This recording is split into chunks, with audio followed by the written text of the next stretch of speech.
Hello and welcome to another episode of Between the Covers.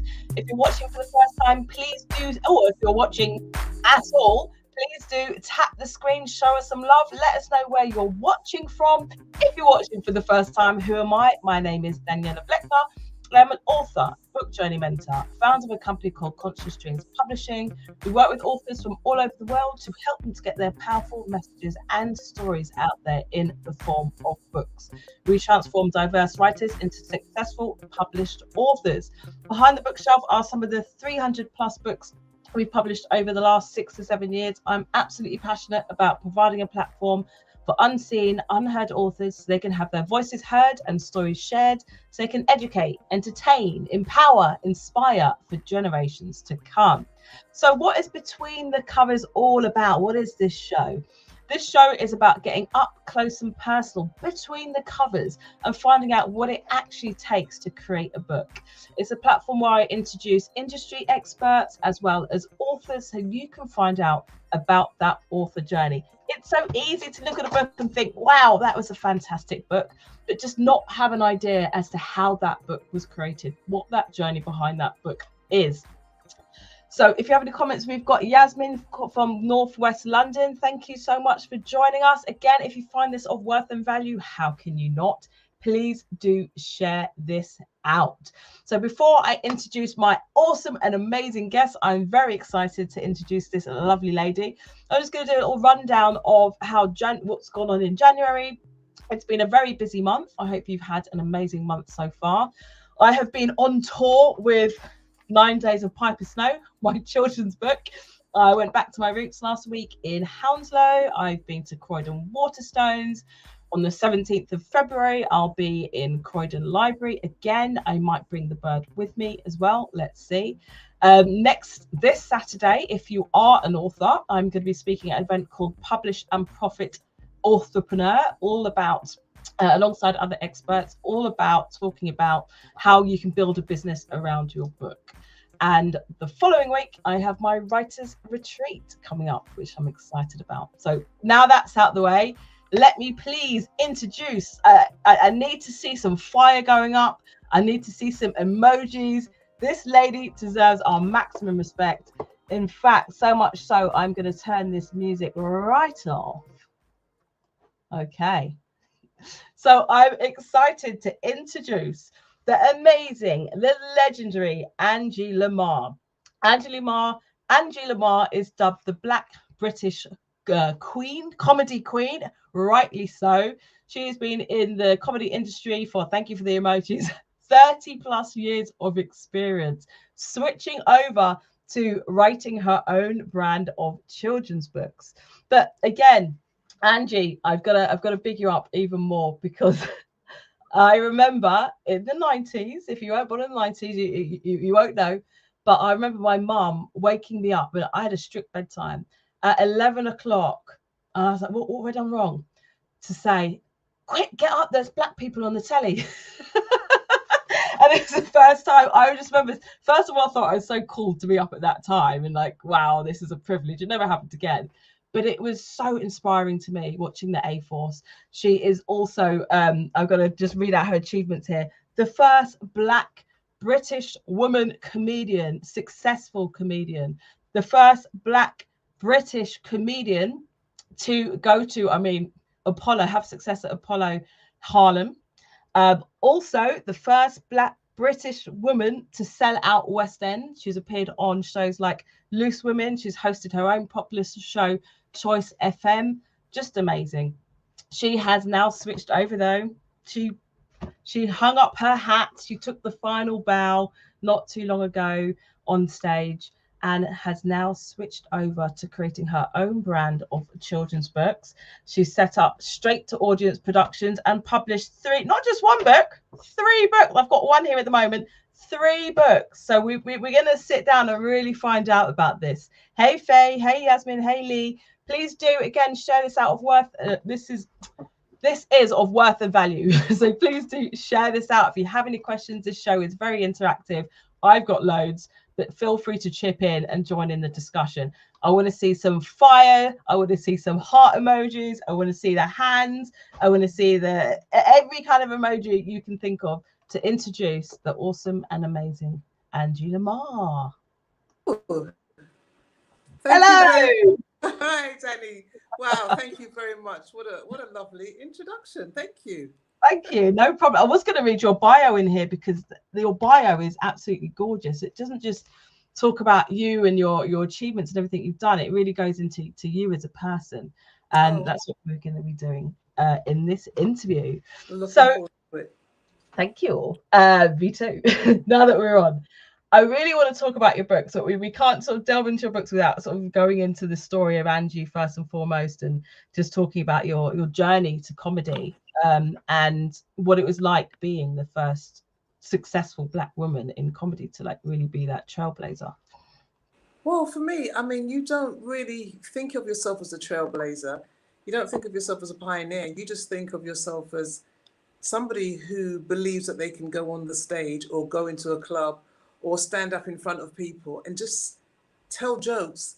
You know, something that you thought in your head earlier that day that you thought was funny, you're going to take it to a stage and you find that they thought it was funny too. So once you start to build that relationship and realize that you've got that thing in your head that most people want to hear about or laugh about, that was the beginning for me. That's when I realized that I think about 18, 19, that I'm going to do this. I can actually do this. And it's pioneering, it's new, it feels weird, it's hard, but I like it. I like it. So is it that satisfaction of seeing like something like you said from your mind translate to somebody's laugh? Yeah, to know that you can make somebody who was, you know, a group of people who were staring at you for 1 minute and the next minute they're laughing because something you said inspired that, and you inspired it across the board. Everybody's laughing, everybody's enjoying it at the same time. You know, people find your opinion interesting. They find what you think about interesting because it's what they were thinking too. Yeah. And that's what's really special about getting that comedy confirmation. Yeah, you can do this. People do want to hear about it. And especially as a Black woman, because there wasn't a Black woman's voice in comedy at the time. So I could go and speak about things that Black women would get straight away. Then women will get it and go, actually, that's me. Our culture was getting out there. So that's really what it was. And that encouraged me to keep doing it. And I never turned back.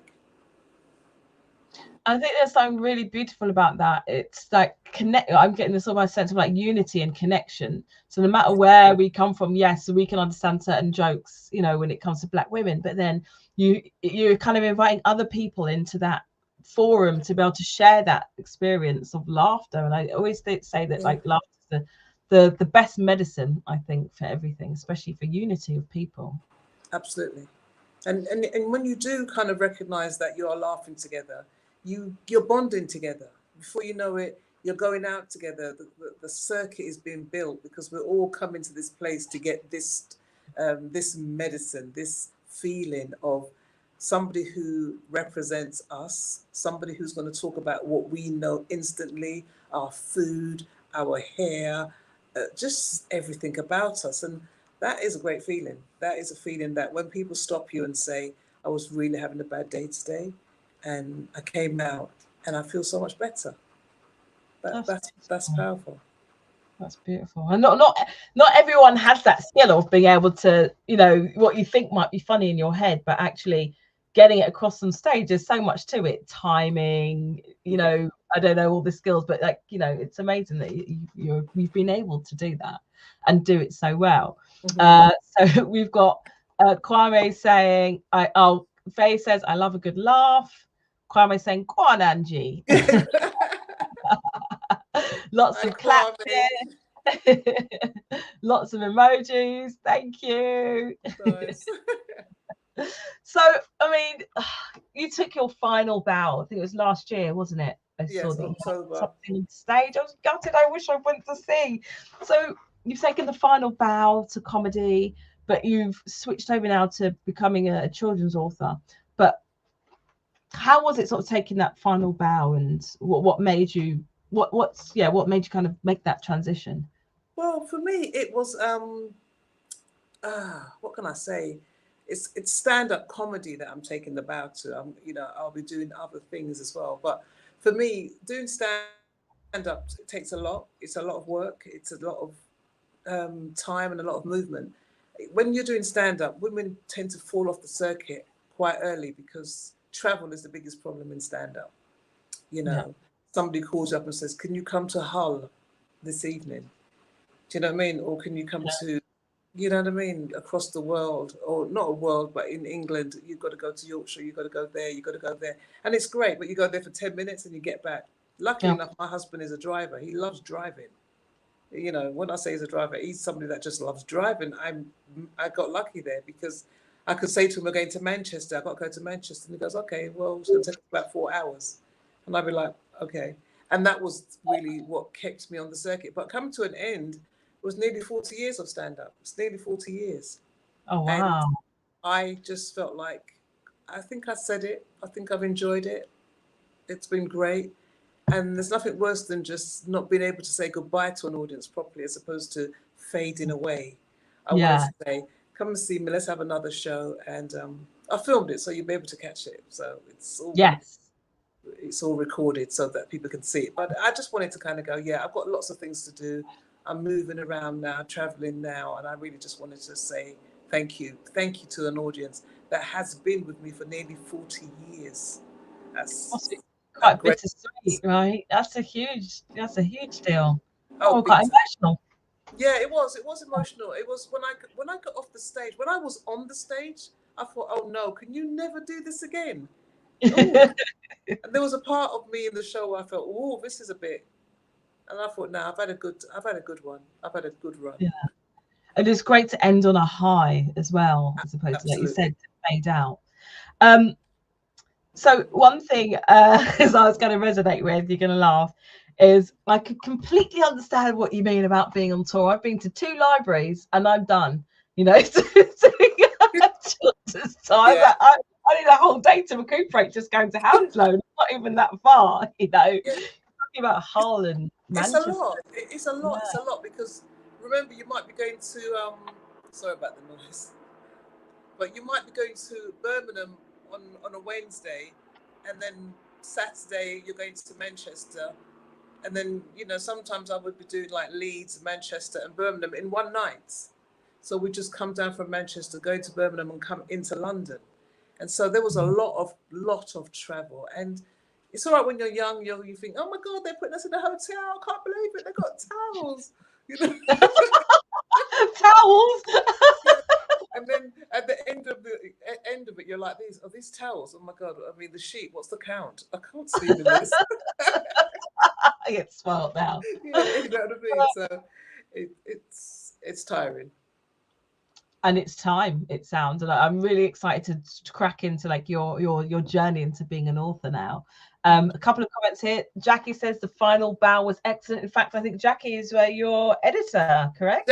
Jackie is my savior. I mean, Oh, hello, Jackie Raymond is amazing. If you are writing a book, if you are anything to do with writing, and you need somebody that just goes over it so that you don't think you're going mad or you don't think that it's too much, Jackie is awesome. I love her. I will never do any writing without Jackie because she just makes you feel like, one, you're on the right track, two, you can do this.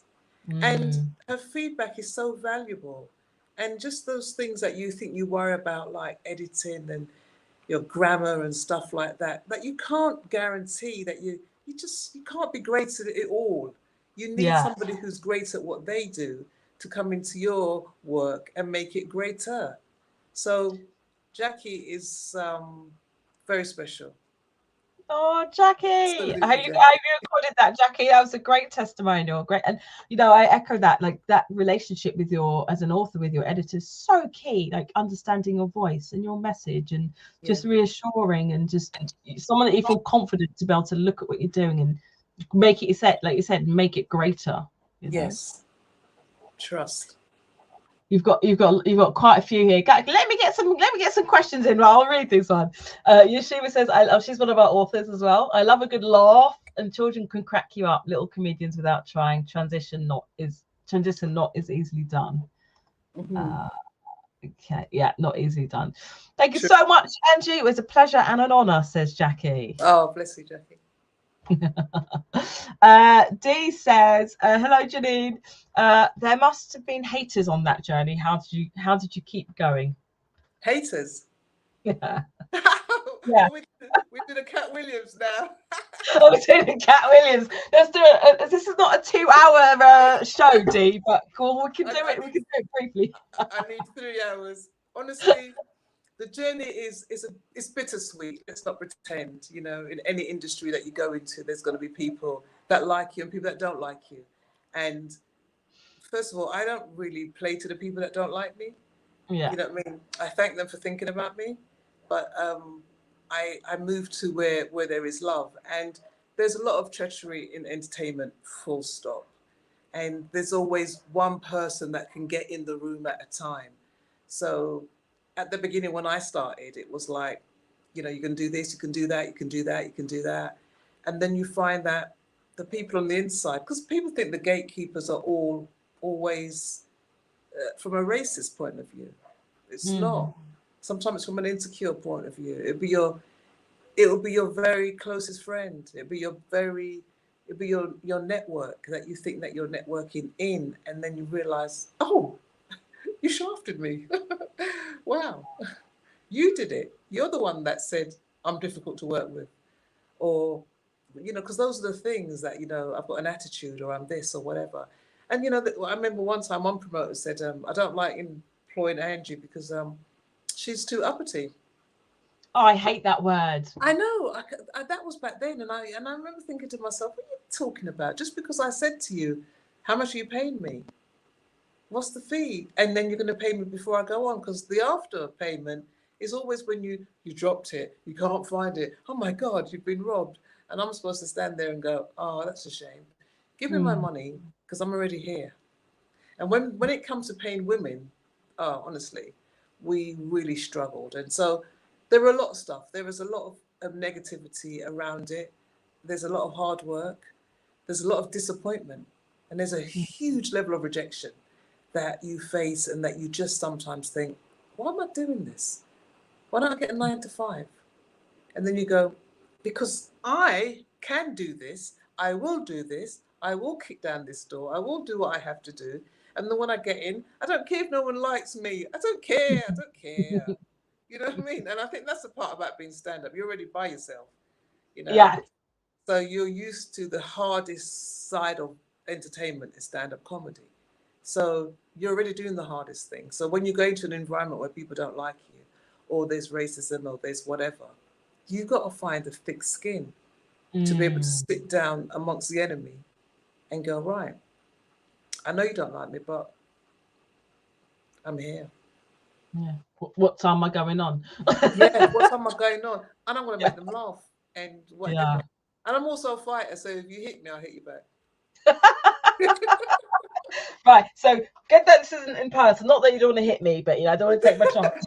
Yeah, I won't be bullied. I won't be bullied. I don't like bullies. I was always the girl at school that they would call me for the bullies. Definitely somebody around that everyone at school would definitely appreciate having a friend like you. Yes. Dee said, resilient, thank you so much for being so open, honest, and giving us a taster. # real talk. Real talk, yes. Dee. In fact, Dee runs something called the Black Bookcase, which I've spoken up at a few times. We're going to sort of talk about this in a second. She has a children's corner where young authors can talk about their books, but it's all about representation with children's books. You can come and talk. She does it on Zoom, in person, so definitely you two connect as well. Definitely. Okay, all right. I want to talk about your career as an author, because I know I met you maybe 4 or 5 years ago. Yes. It feels like a while ago. And you had already written 1 or 2 books at that point. I think the first one was Full Circle. So these are obviously adult books, and now you kind of made the switch into children's books, and not just one. Don't do things by half. 3 books in one go. Yes. So what inspired you to set up Stand Up? It's straight to audience, publishing, and published 3 children's books. Well, Straight to Audience is my production company, and so I started that in 2001. And really, it really was about what it says, we're going straight to the audience. Because there's been so many times in my career when they've said, oh, you can't do that, and you can't do that. And you think, why can't I do it? Why? Tell me again, why? Oh, you can't hire the Hackney Empire. And you think, why? Because you can't. And you go, well, what do I need to do? You've got to have this kind of money, or you've got to do that. And I think, well, I can do that.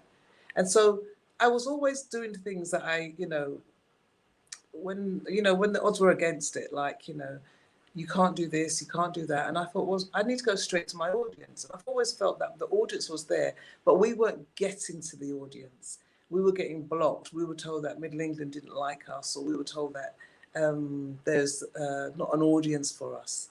But we proved it when we went and did stand-up. Because when we were doing stand-up back in the day, we were selling that to hundreds and thousands before we'd even got on television. So what we'd broken that rule. So I've always in my heart known that what the mind can conceive, the man can achieve. My brother told me that when I was young. And I used to think, so if I thought about it, that means I can do it. And giving me that type of information meant that I could do anything. So I can write, I can do radio, I can do film, I can do this, I can do what I want. There's no limitations. So children's book has always been in my mind. And for years now, I've wanted to, write, because I'm dyslexic. So therefore, when it comes to reading children's book to my kids, I used to be reading it to them, and sometimes the words would just disappear, and I'd just say what I wanted to say, and they'd be like, Mum doesn't say that, and I'd be like, yes, it does. I said, no, it doesn't. And I'd be like, okay. And then I'd make it up. And then with my grandkids are cruel, because they'll go, Grandma, you're not reading it properly. It doesn't say that at all. And you're like, oh, wow. Okay. So, and I remember reading the kids' books sometimes. I used to think to myself, they finish so quickly. After you've read a page, it's like it's over.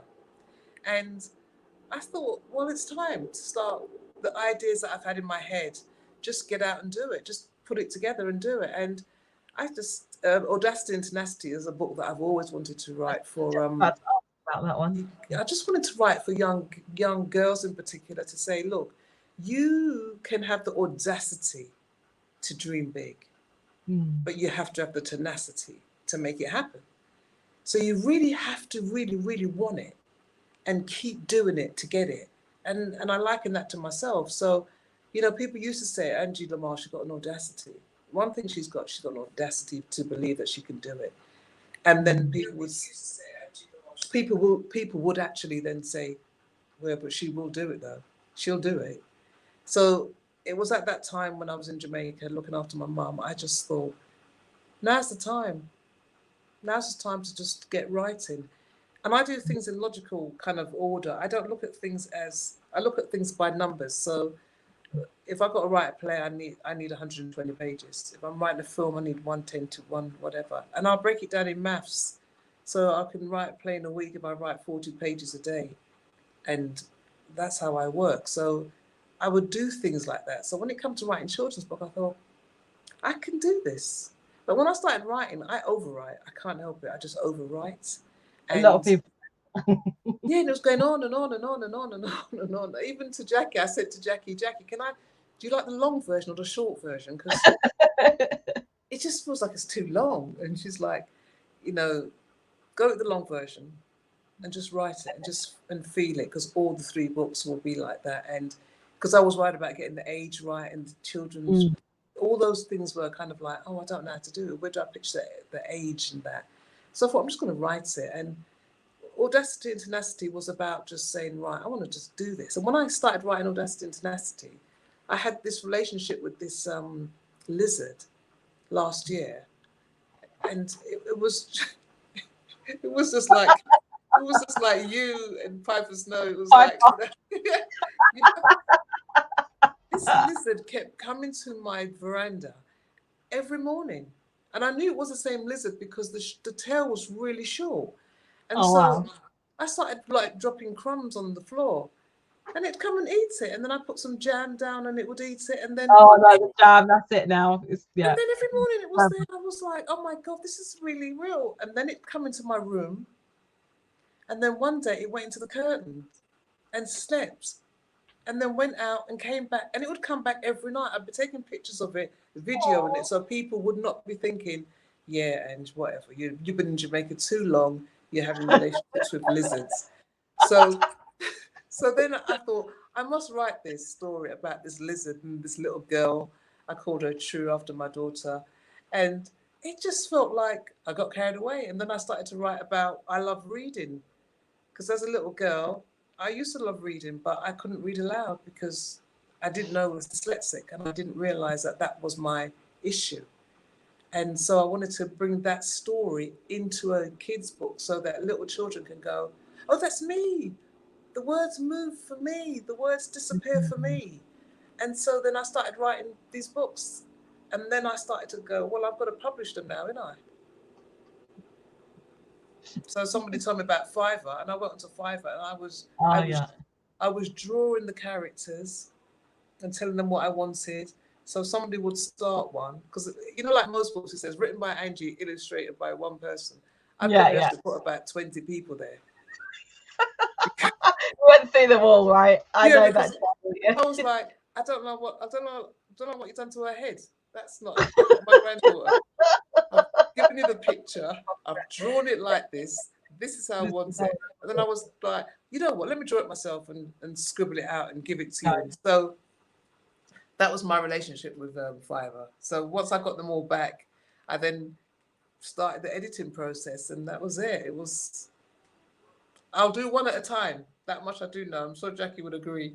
I'll do one book at a time. Wow, I mean, I think it's incredible. I mean, there's so much there that I want to pick up on. So the audacity and tenacity, I love that kind of is the kind of theme of your life, maybe, audacity to do something or to dream something, but actually, like you said, having the tenacity to see it through and keep going. I just want to show this image here. I love the yes.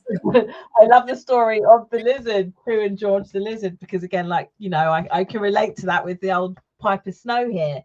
Absolutely. And I think there is something really beautiful about, animals and animal encounters. And I think, especially when it comes to children, because you can teach so much through those encounters, friendship, kindness.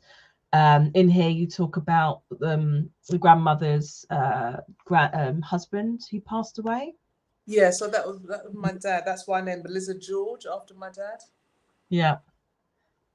It's funny, isn't it, with the animals and people? Well, not funny, it's not quite the word, but it's interesting. When I was at an event, the amount of people I spoke to who had said, oh my gosh, I can relate to this, after my dad passed away, or my sibling or whoever, this robin, and quite often it's robin. I haven't heard of a lizard. This is what makes it extraordinary. This robin came to visit every day. It's so weird. I mean, I get birds. I got butterflies. Like, there was one point where both gates of my parents' home was surrounded by green butterflies. Like, when I say surrounded, I'm talking about, I probably counted about, in a batch, 300 at one and about 400 at the other one. Just butterflies. When my dad died, I'll send you a picture. Just butterflies. And, the spirit world is real. And that's how I felt. And there was a bird that used to visit my mum every day. She'd be sitting there going, oh, there's Raglan. And I'd be like, okay. But the bird kept coming every day. And I'd be like, okay, this bird turns up every day. And she got some sort of comfort from it as well. So I just enjoy it with her and say, yeah, there's the bird, there's Daddy. Hi, Dad. And she did that for years. Every bird that came up, I'm not surprised. I wouldn't be surprised if it was the same type of bird, but I know for a fact it was not the same bird. So, these things come to inspire us, I think, and inspire us. And I think it's really important that you take notes at the time, because never before has a lizard behaved like that before with me. and never again after. So No. something, it was something. I love only. I don't want to ruin the ending. Really love the ending of it, and like you said, it brings so much comfort. But I love the fact that you said he would sleep over on the curtain and then Yeah, go out and have his day and then come back in the evening. It's just yeah, adorable. for Absolutely. weeks, for weeks. I'd love to see some of those I'll images. send it to you. Oh, please do, please, please. Yeshiva says animals vibrant with the spirit world. Yeah. Wow, butterfly says Yasmin. Hmm. Oh, Lorraine Spence says brilliant backstory, Angie, using real life. You can't get better than that. That's right. Lots of lovely comments here. Kwame says, great Angie is stepping into the world of the written storytelling. Many would like to and are scared or feel that they can't. You're an example of doing and getting it done. 100%.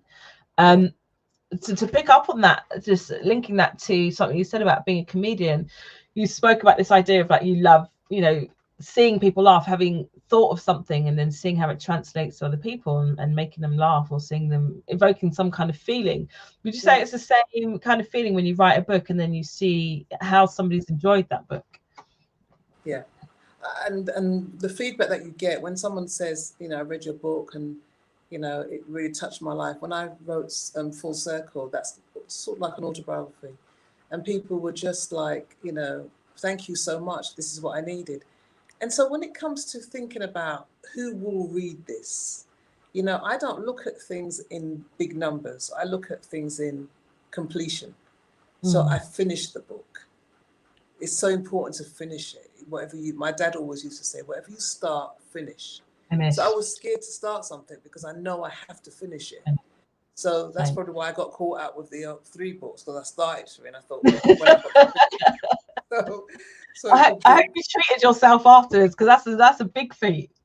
I was just glad it was finished. When the books arrived, I was like, Jackie, I've got it.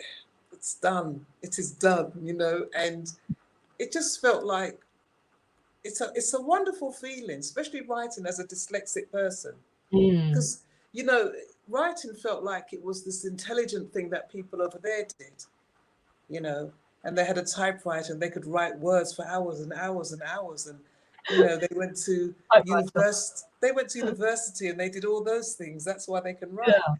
And it's only when you start writing, for me, plays and jokes and stuff like that, I realised I quite like writing. I did get kicked out of school. I am everything that the school said would amount to nothing. I am all Mm. those things, but I'm also an author. An author, and An you got to say author, it like darling. you got to say it like that. I'm an author. You know. So when you see the words printed and it's been edited by Jackie, and it's been edited, and you kind of look at it and you think, I'm quite intelligent, aren't I? Yes. Yes, darling, you're an author. Yes, I'm an intelligent person and I do intelligent things and I make intelligent decisions. So, but I when you wear finish thick black it, rimmed glasses. when you finish it and you see children holding your book and your friends have bought it and their kids are holding the book and you're thinking, that's how I saw it. I saw it like that. I want young girls to look at this and go, I've got the audacity to dream big. Because at the beginning of the launch of Audacity and Tenacity, I made pillows that said audacity to dream big and the tenacity to make it happen. And those were pillows that I gave out at the beginning. And Lovely. so that they would dream on the pillow and have big dreams. So for me, I love that. it feels hard at the beginning to say I'm a writer, especially when it comes to writing books. But Mm. I tell you this now, once you've done it, and you've finished it and you've got it out there and somebody's read it and gone, I get it. I like it. Mm. It works. Thank you. And you go, oh, wow, I needed that, Yeah. because now you've got to sell it. Now you've got to push it. Now you've got to whatever. Because once I finished writing the books, I was like, oh, thank God that's over. And I Yeah, think, no, that's the beginning. oh, oh, you got to promote it. Oh, my bad. You want to say, don't you know it's on Amazon? Just go to Amazon. It's there, right? Go. Yeah. But now you're going to keep going, hi, I got a book. Hi, I got a book. Hi, I got a book. And you think you're irritating people, didn't you? Like, yeah, we know you got a book. What you mean? Yeah. Yeah, Did you know I got a book? yeah. But you really want to go, well, buy it then. Yeah. Well, buy it then. I told you 10 times already. Yeah. I mean, Stop, honestly, stop me it, begging. it's so true. That's why I call it book journey, because it's Yeah. not just about the book, it's the whole journey. It's the writing. You think that's done, it's like, no, I've got to navigate the publishing. You think that's done, no. And that first year of a book's life is the most important of, going out there and promoting it and letting people know it's, and finding creative and Right. inventive ways to do it. I love that your third book, I love reading, just not out loud, talking about representation. When I'm not doing all this writing and helping people publish books, I am also a teacher as well. I started off as a TA and I mentor young people. I work with so many young people who are dyslexic or on the autistic spectrum, and I love just showing them that, do you know what, it's about the idea, it's about what's in there, it's about what's in here, it's about if you've got a powerful message and story. Okay, screw it, I don't care if you can't spell, you can talk, we all know you can talk, so Yeah. let's find a way to get that story out, and I love that there are so many more young authors. Our youngest author's 7. I'm looking at Wow. out there, and other people we've got about 12 young people from 7 to, one of them's 17 now, but she came to us when she was 13. One of them wrote an 84,000 word sci-fi novel at 13 years old because she was bored in the summer holidays. I was like, whoa, even but we've got others who just had an amazing idea and had help shaping their work, and they're seeing each other writing books and they feel empowered. And like when I do storytelling workshops and I get them all together, I listen to them and maybe you can relate to this, and they're like, oh yeah, for my next book I'm going to write about afro hair, or I'm going to write about this, and it's such a normal conversation to them, whereas like growing up, I loved reading but I could never see myself. It was Enid Blyton and all these other, I like the books, but it makes you feel like you're invisible. I'm also on the spectrum as well. I couldn't read about any children who were similar to myself, and now we've got books about dyslexic children can read this book and say, I can relate to this, I don't like reading out loud, and okay, I can embrace that part of me because it's not just, I'm not alone. So in terms of, and I've said a lot there, but in terms of like representation, what are your thoughts around it, and what's your... I totally understand representation because, the saying, what they see, they'll be, is true. If you saw me doing stand-up back in the day and you thought you were funny, you could see me and go, she's doing it. Like how when I saw Whoopi Goldberg. When I saw Whoopi Goldberg doing stand-up, I was like, oh my God, she's doing what I do in my front room. When we used to have blackouts back in the day, I used to be just like, right, gather around, family. You can't go anywhere. You have to stay here because we have candles. And here's where my performance starts. So then you see someone like Whoopi Goldberg and you think, wait a minute, she's got a mic, she's telling jokes. I do that, but it's not a mic. Maybe I'm holding something else, like, a little a bottle or a hairbrush. But I can do that. And that's how it happens. You see somebody doing it and you realize you can do it. And right now we've got such wonderful books for children, diverse books where diversity is on number one agenda. And it's important for us to do that and get it out there and not wait for people to tell us. I've always believed that you shouldn't wait for people to give you permission to be great. 100%. I'm born great. I just got to fulfill that thing that I need to do. And when I see somebody do it, straight away I know it's doable. It's doable. And if they look like me, wow, that's the reflection back. And I think now we've got so much in diversity, in multicultural awareness, that people are being deliberate now.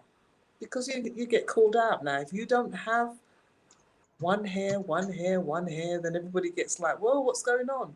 So we can get in on that premise. But we've also got to get in on the fact that we belong anyway. One here, one there. I hear you. Trust You me. walk Yeah. into a room and you go, oh, there's one over there. Oh God, they've got one round the corner as well, and there's one Oh, upstairs. Ooh, she's near the glass ceiling. Oh, good luck. Good luck. hope you don't come crashing down. Oh God. Yeah. Oh, the glass is breaking. You know, I mean, I laugh at it because sometimes it really bores me when I see Yeah. the whole diverse thing. You know, like somebody said to me, "What's it like living in Jamaica?" I said, "You know what? I don't have to do it racism. If somebody's rude, it's because they're rude. Mm. I don't You have have to to try and go. work it out. I don't have to work it out because there's nothing worse than walking into a room and going, oh, this feels really like unlikable. Like they've sussed it out. They know I'm black. They've sussed it out. Oh, sorry, I can't laugh. I think they found out. I tried to slip They in. found out. You know, like Should have kept it they local. used to say to me, Danny, what's it like being a black woman as a comedian? I say, well, it's a lot different to when I was white. A lot different. Exactly. There's no comparison. Yeah, like, it hurts my hand. Especially when I'm trying to get near the ceiling, you know? Yeah. Oh, wow. Look, let me behave myself. I'm an author. With a typewriter. In the corner. In the corner. Has anyone got a typewriter, by the way? If you're watching, let us know. Have you got a My typewriter? mum has got one downstairs. Really? I have not seen. I don't. Have I ever? Yeah, I think probably from my dad back in the 80s or something. But I've never seen one since. I'm going to get a picture of it and to send it to you because it looks so intelligent. I want one. I want a typewriter. That's what I want. It'll take you about 10 years to write a book, but you'll get there. Yeah. It's just the fun of it. You know what I mean? Oh gosh. Okay, we've got some questions. We've got quite a few things here. Oh, someone's got a typewriter. John Mason has got a typewriter. Hi. Oh, John. Hey, maybe that's a new thing. Send us pictures of your typewriters. If you have a typewriter and you're watching this interview, whether it's LinkedIn, YouTube, or Facebook, take a picture and we want to see your typewriters. Let's bring them back. Oh, Red Oxtail. That's my partner, Neville. I had two. Where are they, Neville? I want them. Yes, darling.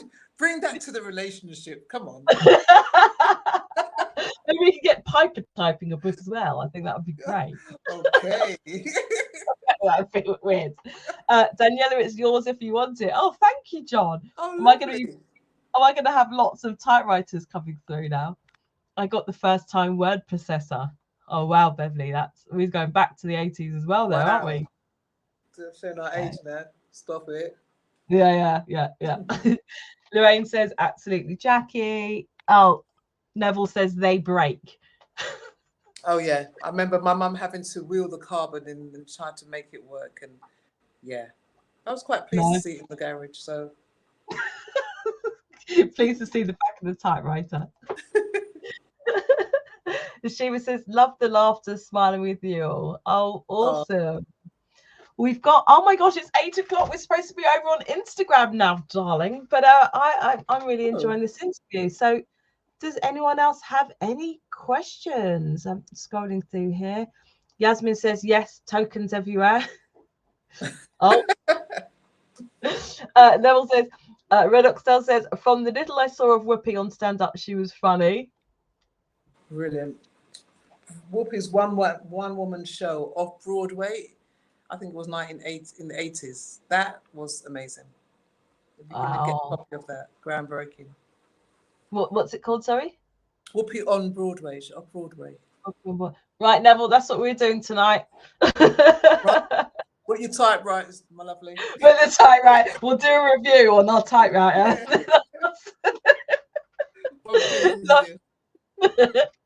Lorraine says, Angie, you proved them all wrong. You were right. We can do anything we want. No one can limit your potential. Everything is possible. No limits, no stopping. That's right. That's beautiful. Thanks, Lorraine. Oh, you got lots here. Oh, my sister's Mind Body Alchemist says, ha ha, buy my book. Oh yeah, that's a bit of a running joke because she's an author as well. And we talk about the same thing. You don't want to be always saying, all the time, buy my book. And yes, it's finding new ways to do that. But I mean, how have you found the promotion Angie, and what are your next steps in terms of promoting your book? Well, I think the thing is, as you've said, it's a long journey, and I haven't. And then I finished my book, and then I jumped on the plane to come to Jamaica to live, because my mum's carer, and for me it was like, how am I going to? Because I normally can just go on the circuit and do that whole PR thing, but I left right as the book was published, so I'm gonna work it out. But I'm also gonna be doing I'll speak to Kwame. I'll be doing something here in Jamaica, and then I was looking into going to Atlanta. I think what we should do is go to Atlanta, Daniel. Why don't we go to Atlanta for the? Let's do it. I'll be up for that. It's Should in we bring the August. lizard and the pigeon? I think we need to. We can get through. I can get a lot in my hair. Yeah, I don't think I can get pipe through my hair though. I could put a lizard in the back, just strap it down, lie down, But I think there's so many places. The whole world has opened up. Africa, the world has opened up, and we limit ourselves when we think, I've got to just do it here. No, you can't. You don't just got to do it here. Because I've always thought that, when I go to heaven, that when I get there, God will say, "Oh, you've been really busy, haven't you?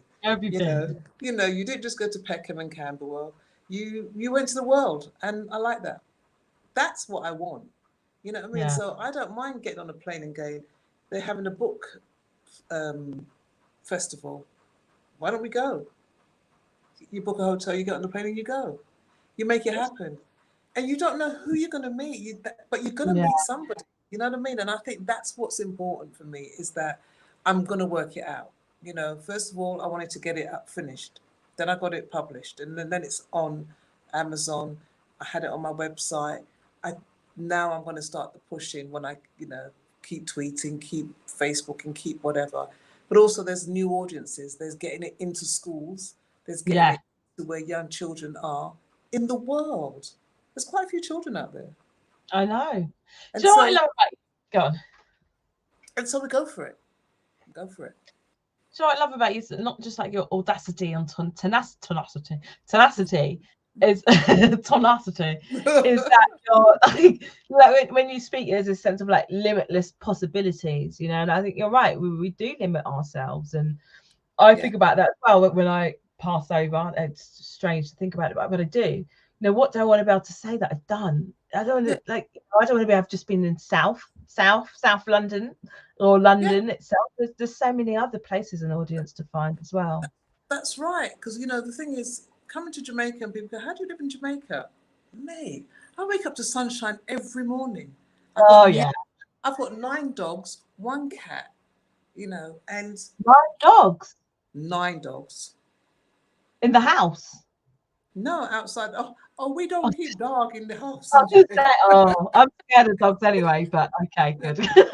When I tell people I've got a dog in London and it's in the house, they go, "You have a dog in your house?" And I go, "Yeah, but it's just different, it's just different."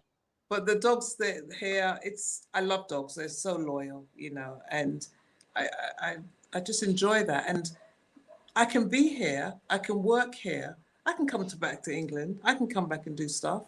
I'm working on a film right now. I'm working on Tenacity 2, because Tenacity is going to be a series of 12 is my aim. Wow. Jackie, watch out. So I want kids to be able to say, "Oh, is Tenacity 2 ready? Is Tenacity 3, Audacity and Tenacity ready?" I want that, because I felt like that about books, Enid Blyton, she was doing books, writing. When we look back at her books, we went, Hey.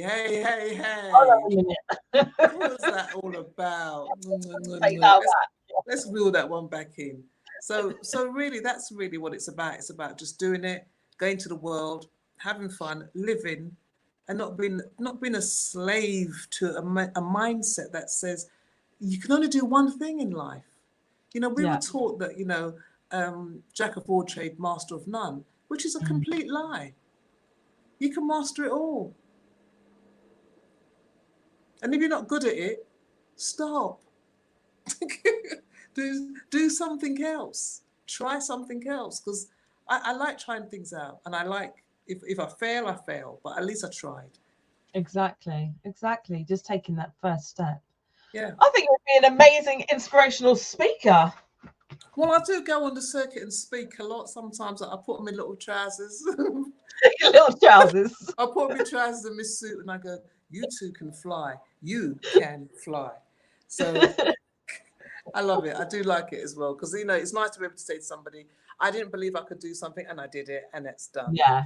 And all those obstacles that you have in your way, all the people telling you that you can't, it's because they can't. And so they can't see how it's supposed to be done. You show them how it's done and then talk about how it's done and get paid to tell people how it's done. Yeah. It's another way. What you're saying makes so much sense because I'm similar in the sense that I've set all this up because not somebody said no, but it's because, well, yeah, I guess somebody said no, and it's that rejection that makes you think, right, I'm either going to crawl under a rock and never do anything again, or I'm going to master something so much where you go out there and you help other people doing it and you get yourself out there. And I think there's something really powerful. I've had rejection all my life, but the rejection goes to my mind. It doesn't go to my soul. And this is sometimes where people get it confused. They put the rejection in their soul. When it goes in the mind, you go, oh, they said I can't do it, but I don't believe that. So I'll just change my mind and change my thoughts and do something else. When it goes into the soul, you start to think, oh my God, it's not possible. They don't like me. They don't think I can. I'm incapable. And then you realize, wait a minute, who says I can't do that? Give me that and I'll show you how to do it. And I think that really is something that I think there's so many people out there that have got dreams that they didn't fulfill because they felt somebody told them that they couldn't. And that's locked into their soul and their personality and their character. And it's making them sick. You know, get up and go. Get up and do what you need to do, because I always say this when I'm speaking, you're definitely going to die. That's a given. So let's work our way back from there, because that's definitely going to happen. And why don't you just live your dream? What would it kill you to lose it, to not live your dream? And then prove yourself. You could be sitting on something so great you don't even know. I just love when people wake up, and I'm 58. You know, I was talking to a book company. They were interested in the kids' books that I was doing. And they said to me, because they're quite a big company, they said it will take about 18 months to two years. So I traditional companies. I said I'd be 60. This that I finished, I'll be 60 by the time you publish it. Check me later. Let me see. Let me do this first, because I can't wait for you to put me in a running list and then say, actually, we're not going to do it. I've been there so many times. I've done pilots. I've done TV shows. I've made them. And they've said, actually, we're not going to do it. And that's when I used to believe, you're not going to tell me that again. I'm going to take my work from the beginning to completion and get it out there. The minute it's on a commission, the minute people have got money invested in it, they can control it and decide not to do anything with it. And I'm not that sort of person. I'll just do my work. And people say, well, what about the money that you get? I go, well, I got money. We've got money. We can live, you know. We have land. We have dogs. We have cats. We have lizards. We run. And a typewriter. That I'm going to start using. So you are honestly a woman after my own heart. It's just this thing of being empowered through the process and giving yourself time and space to make mistakes and get it wrong and to learn through the process. And there's so much through that journey, and not having somebody who's going to dictate to you what your vision is going to be, but you're working out your vision and creating your own audience. And I honestly think it's absolutely amazing. You've got 3 beautiful books, and you know, I'm wearing green today because of the lizard. I don't know bless you. And I'm wearing a little green as well. Who knew? Oh, there you go. See? What I've done is I've popped the link in, because Angie has so many books. I popped the link in for all of them on Amazon at the moment. So if you click on, you'll be able to see all of Angie's books there. Please don't just watch a show, go and buy it. Don't just go and buy it. Please go and share it. Tell people, share this interview, go over to Angie's page. And please, one thing that's really important is to write reviews. So you know, like you say, it's the writing, then there's a publishing, then there's a promoting, then you've got the Yeah. readers, and it's like following up with the readers. Can you do a review? But it helps more than you know, because especially on sites like Amazon, the more reviews you have, the more it boosts the algorithms, which then increases the visibility, which then allows other children who can really do with reading this book being able to find it and read it. So if you've got it, even if you haven't got it and you know it's going to be great, just put a review on there anyway. No, get the book and put a review on there. And just please, it's all about supporting each other. Yeah. Absolutely. Thank you so much, Anna. I appreciate that, because it's true. And, you know, I'm reminded as well that, oh, yeah, don't forget to tell them to do a review. Don't forget, oh, yeah, all of those things. I'm learning and I'm loving it. So buy. Buy the book. All right. So, Angie, I could speak to you all day. Honestly, there's so many facets to you. And what I love, I think, the most is just your attitude to life, and your like audacity and tenacity and passion, and it really shines through. It's been really nice to speak with you. Thank you. Lovely talking to you too. Do you have any final words for your audience apart from buy the book? Yes, not really. Just to say that, you know, I love what I do, and if there's anybody who wants to do this, you can do it. You know, and I'm going to be doing writing workshops as well. I'll probably be doing them on Zoom as well, and that really is about accountability to writing. You know, being able to meet up and say, look, what's the story? What's the story that you want to tell? Because somebody somewhere needs to hear your story. You'd be surprised, and you never know what's going to happen. I never, when I feel kind of like, oh God, I'm not doing enough promotion, I always remember Maya Angelou with Oprah. You know, her books were out there. They were out there, you know, and sometimes you meet somebody who just takes it to the next place. So you just got to keep going and keep going. You'll meet somebody who will meet somebody and move it forward. And, you know, your support will be grateful, and I appreciate you. Thank you. Thank you, Danny, because I love what you do. I think you're amazing. I think you're very, I think the word to describe you, if I was to describe you, is that you're just generous. You're generous in spirit, and you give to people. And people like you are special, and we should treasure you. Oh, cry. Oh, thank you. Oh. You're making me 10 minutes have a little cry. That's really nice of you, Angie. I really appreciate it. We need people who want other people to win around us. There's already so much. Not like there's sort of enemies out, but there's already so many obstacles in life for all of us, you know, regardless of race, background. There's so many obstacles. So if you can help, then why not? Oh gosh, here we go. Last word from Neville. Too generous. Okay. I'll remind you of that comment. Yeah. It's always the partners that say, "You doing what? What? Why are you doing that?" Because I have to. Because I need to help them. Because you never know. Because that could be me. I was that person once. Yeah, it's true. It's so true. But thank you so much. Thank you everyone for watching. Again, remember, buy the book. Join us next week where I'm going to be interviewing the awesome, amazing new author Jason Harris. He's written a book called Retrieval of the Soul. He spent 2 years in a hospital after suffering from poor mental health. He's now a peer support worker. It's a mixture of poetry and prose that talks us through his experience going through schizophrenia and mental health issues and coming out the other side. Please do join. He's such a wonderful soul. I'm so pleased that this comes out. Well, it's come out today, but officially the 1st of February. So next Thursday, 7 p.m. GMT. Have a lovely day, everyone. Evening. Thank you very much. Bye.